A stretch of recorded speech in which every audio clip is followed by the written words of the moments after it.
Good morning, and thank you so much for keeping us company throughout this show. You're right in time for a conversation that we need to have this morning. It centers around mentorship of the young people. This is something that is, generally lacking amongst our young people. But then again, how can they go ahead accessing the right kind of mentorship? What should someone be looking out for when they want to select a mentor, and what are the benefits of walking life with a mentor? I've got one with me this morning. The pleasure is all mine. We do hope it will be all yours by the time you're done with this interview. His name is Dr. Julius Wecher. Welcome to the program, sir. Thank you, sir. How are you this morning? He is from ACAD, Africa. Yes, sir. And we've had quite a number of conversations. Yes. With your students. Yes. And the feedback we generally receive is that they appear to be on point. Yes, our students tend to know what they want to do. Exactly. How they want to do it. Mm-hmm. They have a strategic plan for success, and we as mentors are part and parcel of that plan. So we are glad to be available to the students. Exactly. But then, Dr. you'll agree with me, it doesn't happen automatically. The process and, the view, the hold that you know what you want and how you want it and how to go about pursuing it. You must have gone through a process. Yes. Let's talk about mentorship of the young people right now and look at how does a young person go ahead or get it right when it comes to selection of the right mentor? Well, the selection of a mentor, first of all, depends on what is the vision that young person has. Mm-hmm. Now, when we start using words like vision, some people tend to get a bit confused and wonder, what is this all about? So we simplify it and ask, as and when you sleep every day, do you have particular kind of dreams that come to you? What are the dreams that you have for your future? Do you see yourself as a person who is succeeding, whether, depending on your definition of success, having the big house, the big car? And for us in particular, we're interested in people who can be able to succeed within their current academic pursuits so that they can be able to succeed in their future careers. Mm-hmm. So we ask people, do you have a dream? So based on your dream, what is the vision that you have? Now, given that your vision is for something that is in future, and you're not yet there, and you're currently here, there is definitely a gap between where you are and where you need to go. So when you do what we call a gap analysis, we ask you, how can you then now strategically move from where you are to where you want to go to? Mm-hmm. And based on that, what resources now do you need to be able to now do that kind of move? A lot of our students, especially in our current educational system, are just moving from one crisis to another, one exam to another, one class to another. There is really no strategic long-term plan. And for us, we base it on what the Word of God says, that where there's no vision, the people perish. Mm-hmm. And that's Proverbs 29:18. Mm-hmm. And then we now add the other Hosea 4:6 that says, where there's people perish for lack of knowledge. So we may have a student who is very passionate about getting to a particular vision, but he doesn't know what he needs to do to actually get from A to B. And because he doesn't know what he needs to do from A to B, he ends up now doing the wrong things. And then later on, he's going to be wondering, how is it that I'm now coming out with a degree that is being described as half-baked? Mm-hmm. Yes. What role does a mentor play in someone's life? The role of a mentor is described by my very good friend, Dr. Caesar Mwangi, who was formerly with Sassini, as standing on the shoulders of giants. Are we, as the giants who have gone ahead, just by virtue of our age and our experience and opportunity, able to allow some of these young people to stand on our shoulders so that they can be able to see further along the route? So we, as a mentor, now create that opportunity, and it has to be deliberate, it has to be strategic, it is never by mistake. Mm-hmm. That is the role that we as mentors play. Deliberate and strategic. Yes. Why strategic? It is strategic because if you look at all the serious successes in either business or sports or these kind of things, whether we start naming the Tiger Woods or the Mark Zuckerbergs or the Bill Gates, these are people who all started early.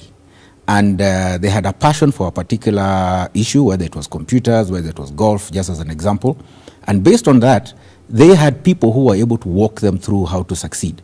Tiger Woods or even the Serena Williams sisters as examples had fathers, who were able to introduce them, and as and when the father's own expertise comes to an end, they're able to bring in other professionals to help them while they are still young. And when you catch them when they're young, and the young people have a lot of passion for success, that success is going to drive them as like an internal engine that is pushing them, as compared to a lot of our parents now who keep coming back to me and saying, I have no idea what my kids want to do. My kids have no idea. I have people who come to me and tell me my son or my daughter has finished a master's course and still has no idea what they want to do. These are things, everybody has dreams, and they have them as young as even 5, 6 years old. Why can't we now create an opportunity to start nurturing this, establishing and finding out what talents do people have, and then working with them so that they can succeed in those areas?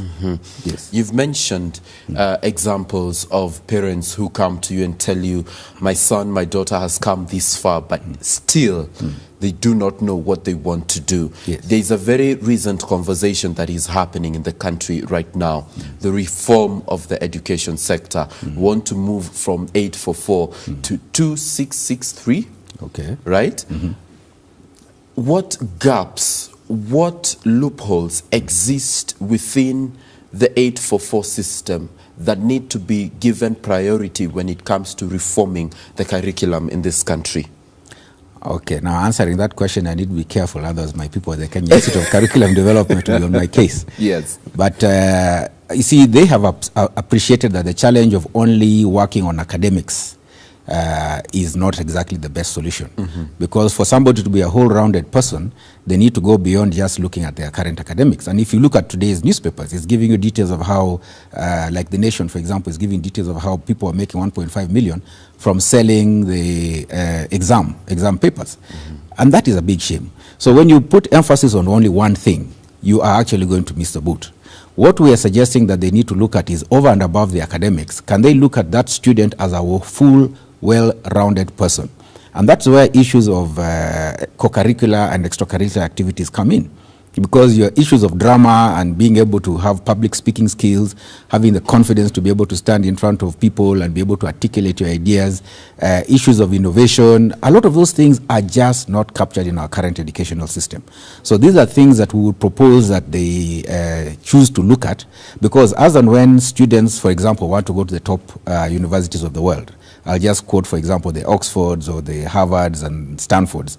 They are not just going to look at your academics alone. Your academics is just one thing. They are going to look at issues of your leadership abilities. They're going to look at your community development activities, whether you're adding a solution to society. They're going to want to see, those are the whole realm of other things that are going to capture. And these are captured, for example, in your admission essays. Now, for the students that we work with at the Acad Education Group, we always invite them to write essays at the end of our activities.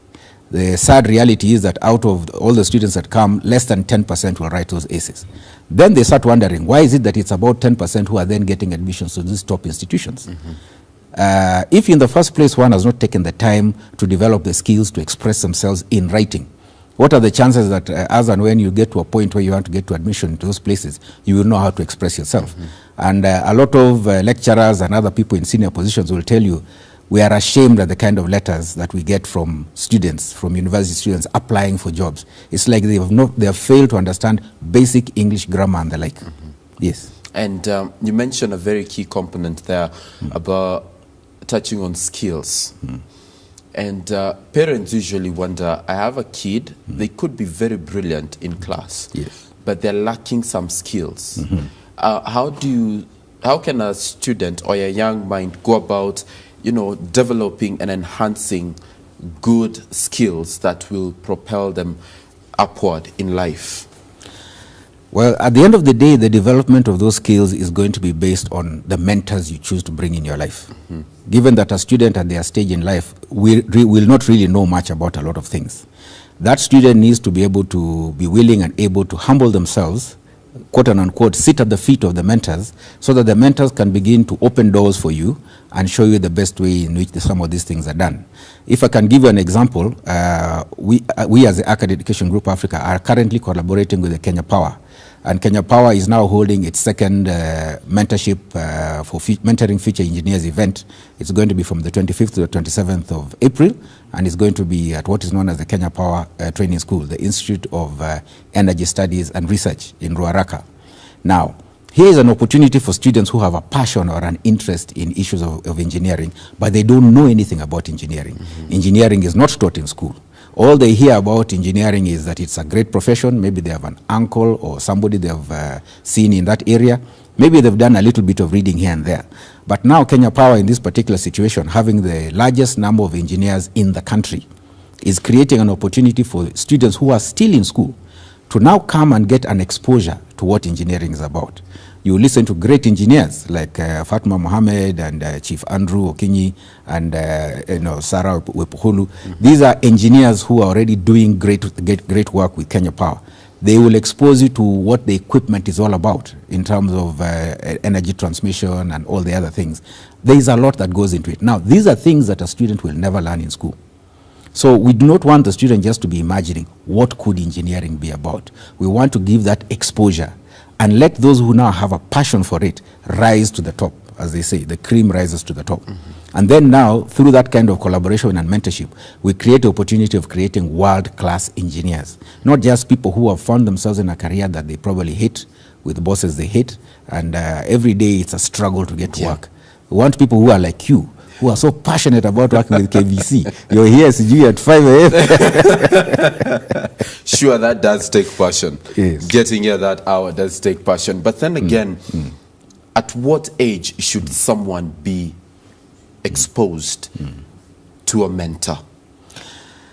We, as, again, my organization, specifically start with upper primary school children. We start from age 10, class 5.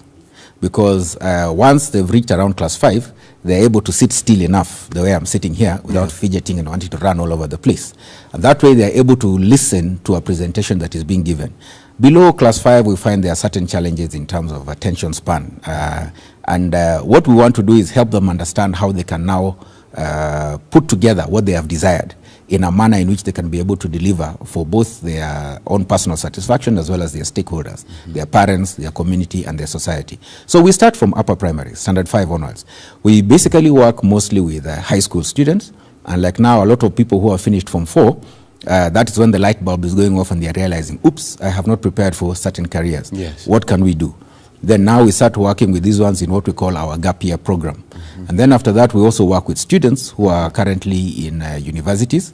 We are grateful to have had engagements with the University of Nairobi, Chiromo campus. We've had engagements with various other colleges, which I can quote. And these ones are now for the students who have reached university level and still don't know what they want to do. Yeah. So you see, the earlier it starts, the better. But what happens is that as and when we're dealing with students who are much older, some of them really get very angry. They come and start telling us, why are you telling me this now when I'm in my final year of university? Exactly. And I'm realizing I made the wrong choice. I got into this career simply for my father or my mother. And, once I finish, I'm just going to give them the degree. And then I'm going to do whatever it is I want to do, whether it's music or dance or being a DJ. Yes. Yes. Interact. I'm sure you've done this before, Dr. Weche. You must have interacted with so many people in terms of students who probably feel, fine, I'm in my 4th year, I've graduated, I'm heading to do a master's, but this is not exactly what I was crafted to do. Yes. When someone comes to you with that kind of a problem, what solutions do you otherwise give them? Now the solutions always depend on how willing the patient is, if I use the term. As patient, I studied medicine, so I can talk about that. A patient is presenting with certain symptoms, and those symptoms can be able to be traced back to a particular condition that they're suffering from.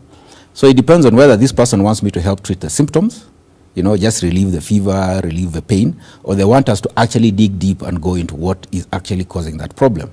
So if I can use the example of malaria, if somebody is suffering from fever and you give them Panadol and the fever goes, you're still not going to treat the Plasmodium infection that is causing them to die. So when students come to us, we ask them very basic questions. Those questions are aimed at helping them understand what is your dream, first of all. Then from there, what are your interests? Do you understand what gifts you have? What abilities do you have? What aptitudes do you have? And then from there, we will want to now dig a little deeper if the student or the patient in this case is ready and willing to listen. Because we will even use tools like psychometric tests to help you have an objective analysis of what you are good at. So you'll find that most students will understand what an introvert or an extrovert is, somebody who is very shy or somebody who is outgoing. Now, once you understand that, then we will now break it further.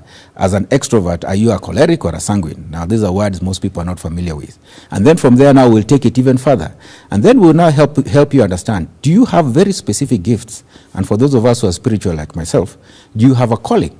And that's why for me, I even have the reverend title, because it's more of a calling to work with these young people so they can be able to succeed.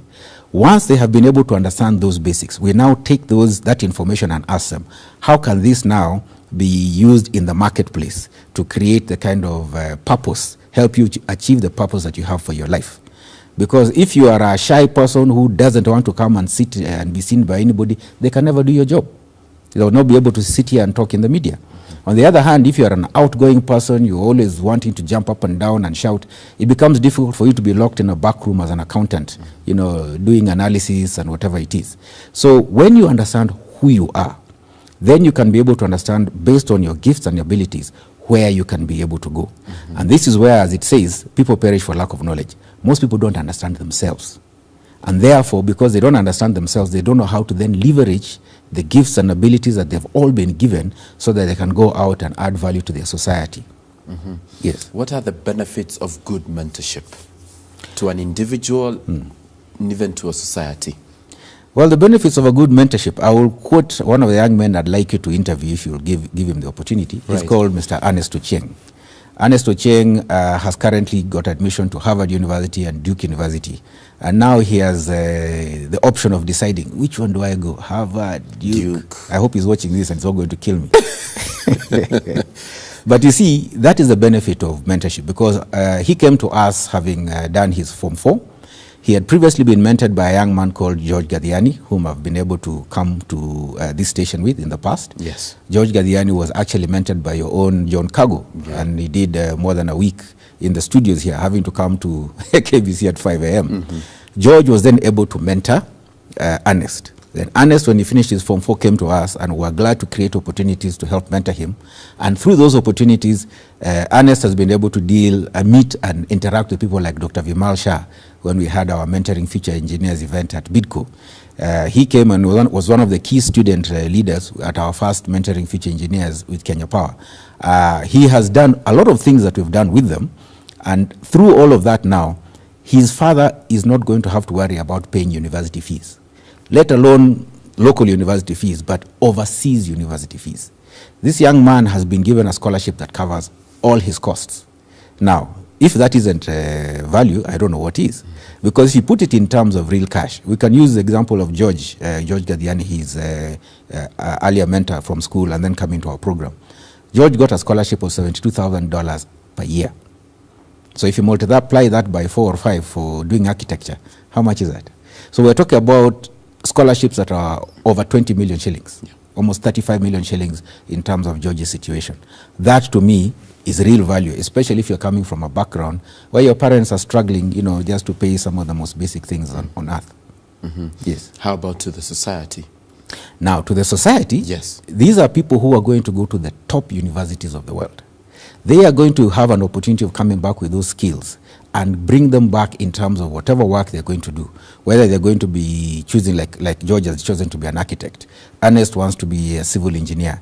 Nora, who we've been with here, no, we've not been on this show with her, but she's been in the press with us a couple of times. She's doing computer engineering at Stanford University. All these are skills that we can now bring back to our country that are going to add real value to yourself as an individual, your immediate family, your community, and the society. As and when you go to places like Stanford and Harvard, honestly, the sky is almost the limit, with all due respect. And there is nobody who comes out of those places and is described as half-baked. Yes. It's wholesome. Yes. It's wholesome. Is mentorship expensive? Mentorship is expensive, but it depends. You see, right now, we have Kenyans who have the attitude of they can't pay and won't pay. So they want students to come and have us mentor them at no cost, and it doesn't work that way. If I use the example of a young man who's been given a scholarship to a top university of 35 million shillings, if we were to now come and ask parents to even contribute 1% of that, they're going to have challenges of contributing that 1%. But now, for the parents who have understood the value of these things and or the students themselves, they will see that this is an investment that is reaping serious rewards. If I use the example of the program we have with Kenya Power, the registration fee per day is only 1,500 shillings per day, and it's going to be for 3 days. So if you feel that you can only come for 1 day, come for that 1 day. Whatever impact you will get on that 1 day worth 1,500 shillings is going to help significantly change your life. If you come for those 4 days, it's going to be 4,500 shillings. And that's because we're doing it here in Nairobi, where the costs are much higher. By courtesy of the CEO, and we're very grateful to him, Dr. Ben Chumo, he wants these kind of programs to go out throughout the country. And by the time we're going into the mashinani, the cost of living in the mashinani is much lower than here, so it's not necessarily going to cost that amount. But in short, if you consider investing that amount of money, 4,500, and then you stand the possibility of having a student for whom the light goes off in his head, and he gets passionate about that career, and he pursues those opportunities, and he gets a scholarship worth 30 million. Can you compare 4,500 shillings with 30 million. To 30 million? But we still have Kenyans who can't pay, won't pay. At a year 4,500, pana, you ask too much. Lazima iwe bure. Yes. Well, cheap is expensive. Yes. In the long run, cheap is usually expensive. But Dr. Wechi, I'd like us also to look at the qualities of a good mentee. Which ones are they? Now, the qualities of a good mentee are subject to where you are on that continuum. Right. One of the things that we are currently doing is partnering with the Management University of Africa. And I am very glad to have mentors who are involved in the PhD in Leadership and Management program available as mentors to our mentees. So one of the things that these mentors are trying to help the mentees understand is that you as a mentee need to go along the leadership continuum, so to speak, from say 0 to 100%. So when you start from 0, okay, you are basically at a point at which you are now being instructed and pushed. A lot of our students, based on our current education system, like to be pushed, okay? But you need to now go from a point of being pushed to the other end where now you are totally in charge of yourself. You're able to make decisions for yourself and for your society. You're able to take responsibility. You're able to actually add value. So the qualities of a good mentee depends on where they are on that list, okay, that line. If you get them right at the very beginning, like most students who come to our seminars, sorry, not most, 50% of the students who come to our seminars have been forced by their parents. They don't want to come there. They are not interested in being there. Yeah. They'd rather be watching DSTV or playing soccer. To the point of now the honest on the other end, who are admitted to Harvard, have got so much motivation that they're putting pressure on me. One of our own mentees, like Michael Mutier, and I hope his dad is now watching, he's currently admitted to Africa Leadership University in Mauritius. And even in Mauritius, he's still putting pressure on me on all sorts of things that are taking place. Yeah. He's outside the country. He's still sending me texts and emails and what have you. You see, he has now gone through that entire system, taken full charge of his opportunities and responsibilities, and is now executing at a level at which we are very glad that he can be in that kind of environment and institution where he can succeed. So a student needs to be humble. They should stop being big-headed, thinking they know it all. There's the rest of us who are professionals in our own areas who have gone ahead. We know more than them who have not even started that journey. Right. So if they cannot be humble, if they have a bad attitude, it doesn't work. And for us, with all due respect, as and when students come to us with bad attitude, we give them a chance to change. Those who feel that they do not want to change, we say, it's okay. You can go ahead, try your luck on your own, and then let's see what happens. There are some who initially come with a bad attitude, then they realize they have missed the boat, and then they come back later, as the Bible says, Nicodemously at night, begging for forgiveness, and we receive them back. Yeah. Because there's no way a student is going to come and sit here on your set and start giving you attitude. Will you accept that? No. And yet you're trying to teach him or her. Yeah. Yes. Absolutely. Someone should be prepared to learn and also prepare themselves psychologically and mentally to engage with people who will input a certain amount of knowledge in them that will help them get to a next level. Is there anything like a stage in life where you no longer require mentorship? I don't really think you reach a point where you don't need any mentorship. But you see, at the end of the day, this is why one of the reasons we have challenges with our country's leadership right now. A number of the leaders feel they're at a point at which nobody can speak into their lives. And that is a big shame. Life is dynamic. Things are always going to keep changing. And the value of having those who have gone ahead of you is that they can be able to inform you. They can be able to speak into your life and help you understand, hey, this is not a good thing to do. You should stop doing this. part of the reason we have corruption running away the way it has done is that people like myself, who should have been in a position to tell the younger people, don't go here, are not doing that. We are failing in terms of mentoring the young people. Our leaders are failing because they are not being mentored. And that's why, for example, with the political party that I belong to, we specifically take time to mentor students so that they can be able to understand the value of politics and politics, how to be able to engage intellectually and academically, and to be able to resolve issues without resolving to fisticuffs, fighting, violence. Unless we choose to take time to help mentor those young people, and unless our elders also take time to get involved in our lives, we are losing it. If you are lucky enough, you will have mentors right up to the last day of your life, if you're privileged enough. But again, if you've got a bad attitude, if you know all those kind of things, then people will wash their hands off you. They'll tend to look at you. Yes. Let's see how far they can go. Yeah. Now, after you've said that you've had students who've done very well, and they've taken their time to listen and be groomed. Yes. They're in top-notch universities in this world. Is there a deliberate attempt to reach out to them and look into what they're doing? And basically, what happens to them after completing their studies in those universities? Well, when one completes their studies, again, this goes back to the whole issue of where they are on the mentorship continuum. Yes. At best, they should have taken charge of their own personal leadership, as well as showing leadership in terms of their environment, their community, and all the things that they're doing, so that they are able to now decide where they want to go and how they want to go. At that point, some might refer back to us as the wazés and ask us, what is your opinion? I'm thinking of doing A, B, C, D. What do you think? And then at that point, as and when I'm sharing my advice in terms of what I think, it is not to commit them to have to do something, but it's just to give them some insight. So a number of them will come back and say, wow, I never thought about that. I hadn't seen that angle. And I'm grateful that they're able to do that. Others, unfortunately, once they get into those top institutions, become big-headed. Pride takes over. They forget what the Bible says, that pride goes before destruction, and a haughty spirit before a fall. So they end up making some very unfortunate choices, and they end up paying for them. We would wish that some of these students would come back to Africa and help build Africa.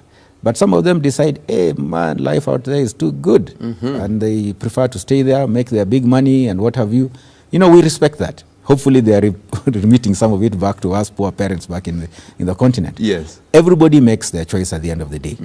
What we want is what is best for that particular individual, and we want them to succeed as best as possible. Right. Yes. Finally, as we bring this to a close, we've spoken much about mentorship in terms of excellence in academics. But then do you also, or what would your word be to mentorship in terms of talent? Like you've identified a student who may not be too good in class, but they're excellent out there in what is called co-curricular activities. Now, that for me is actually more important than the academics. Yes. You see, when we have a culture in which we're going to appreciate the full realm of possible areas where one can be talented, you will discover academics is just one part. Your co-curricular might end up being the one that will give you a career in music, in dance, I'm just using that as an example. And that is what's going to make all the difference. You might start making millions as a football player. But the key thing is to be able to identify those talents. And that's why I began with understanding yourself.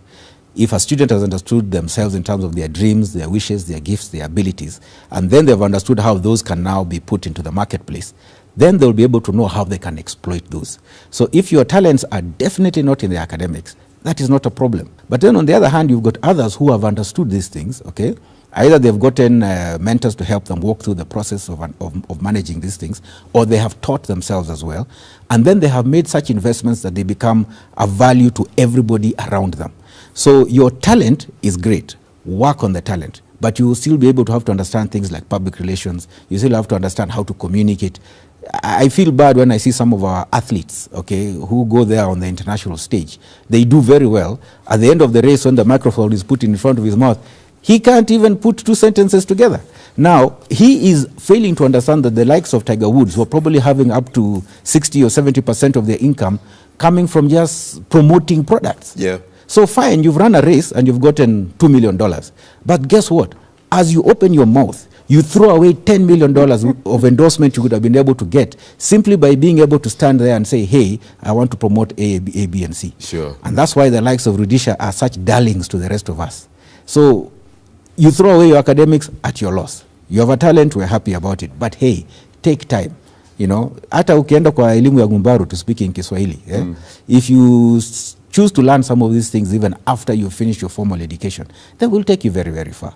So when we as mentors are asking you to come and let us engage with you for a small fee, it is always in your interest. Right now, for example, Mr. Derek Banga has a program, I believe on 15th of April, where he's inviting ladies to come and be mentored in etiquette and other issues that have to do with the ladies and their public relations and their appearances.